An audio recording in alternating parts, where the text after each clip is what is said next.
Switzerland مذاکرات پر ایرانی اور امریکی حکام کا مثبت رد عمل سامنے آیا ہے۔ ایرانی وزیر خارجہ نے اب تک کے نتائج اطمینان بخش قرار دیے۔ عباس عراقچی نے پاکستان سے اظہار تشکر بھی کیا، جبکہ امریکی حکام بھی پیش رفت پر مطمئن دکھائی دیتے ہیں۔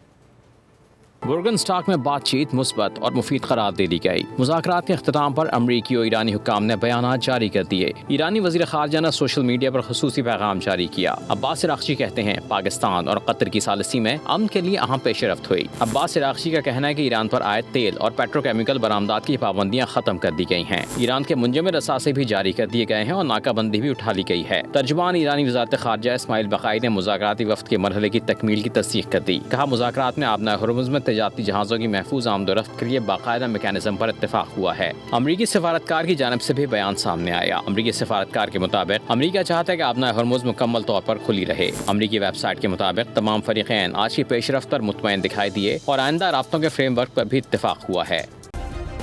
سبسکرائب کریں اور بیل دبائیں تاکہ کوئی خبر رہ نہ جائے۔